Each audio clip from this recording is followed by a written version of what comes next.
It's late at night. Rain taps rhythmically against the window of a small, cluttered apartment. Liam, 27 years old, sits hunched over on a worn-out couch. His laptop glows dimly on the coffee table. His inbox shows a new email. He clicks it. Dear Liam, thank you for your interest, but we've decided to move forward with another candidate. Liam shuts the laptop and leans back, staring at the ceiling. Another rejection, he mutters under his breath. What's wrong with me? On the wall, a framed photo of his parents smiles down at him. Thanksgiving dinner 2 years ago. He imagines his mom's soft voice saying, "Sweetheart, maybe you should just take a regular job." The thought makes his chest tighten. He grabs a blanket and sits silently as the rain continues to pour, his mind racing with fear and doubt. Liam wasn't always this lost. He used to be full of energy and ambition. His dream was to start a creative agency to help small businesses go digital. He put everything into his first attempt, his time, savings, and heart. But the business failed within a year. Meanwhile, his friends landed real jobs. They bought cars, traveled, and posted smiling photos on Instagram. Family dinners became stressful. When are you going to figure things out? His dad would ask gently. Maybe you should think about a stable career, his aunt would suggest.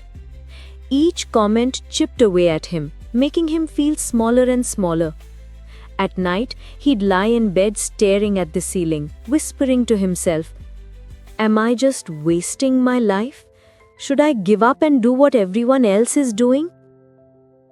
One cold evening, unable to stand the silence of his apartment, Liam grabs his coat and heads out. He ends up at a cozy coffee shop. The smell of espresso fills the air. The soft music and clinking cups feel comforting. Liam orders a black coffee and sits by the window. He watches the rain blur the city lights.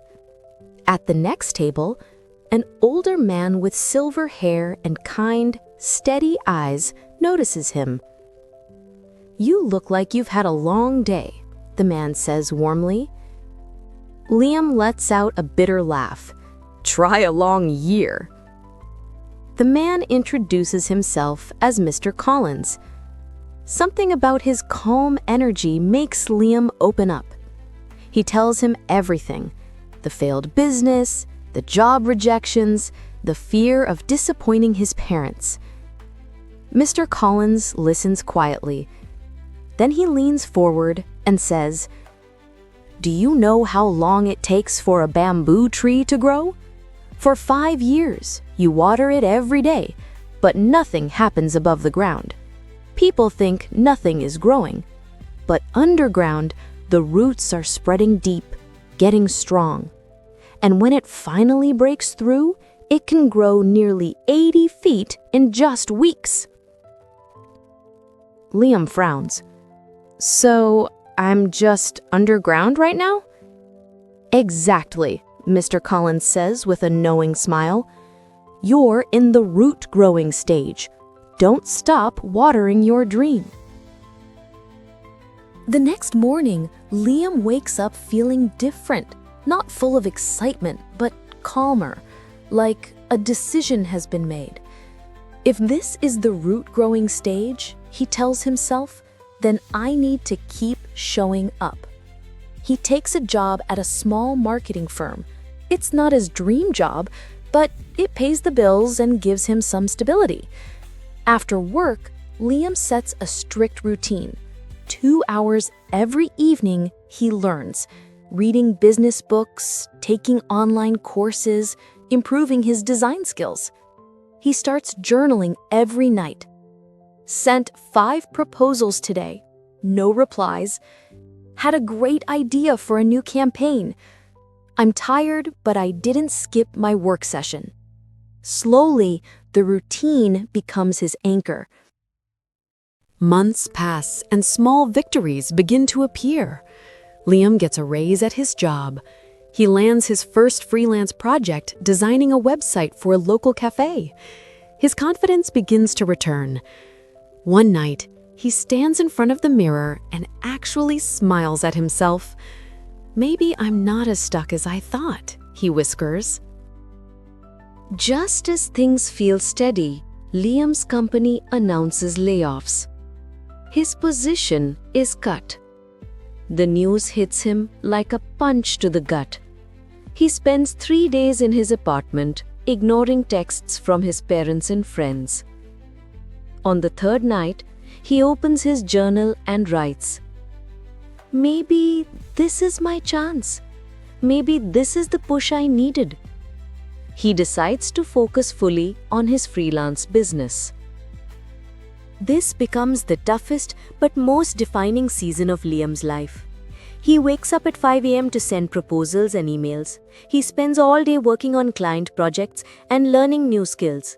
He cuts out unnecessary expenses, lives frugally, and puts every extra dollar into growing his business. Some nights he feels completely drained. He questions himself, but then remembers Mr. Collins' words, "Keep watering your dream." Months later, it happens. One of his happy clients recommends him to a larger company. They love his work and sign a 6-month contract. Suddenly, Liam's calendar is full. Projects are rolling in. He hires a friend to help with the workload. One night, he calls his mom. "Mom, I think I finally did it," he says, his voice trembling with relief. "I'm so proud of you, Liam," she replies, her voice full of warmth. Liam smiles through tears. For the first time in years, he feels free. A few years later, Liam walks into the same coffee shop where he once met Mr. Collins. In the corner, he sees a young man staring at a laptop, looking defeated. Liam sits across from him and says, "Hey, rough day?" The young man nods. Liam smiles and says, "Let me tell you about the bamboo tree." The young man listens quietly, just like Liam once did. The story ends with Liam standing outside the coffee shop. The rain has stopped, and the streets glow with reflections of neon lights. He takes a deep breath and whispers to himself, "I trust the process.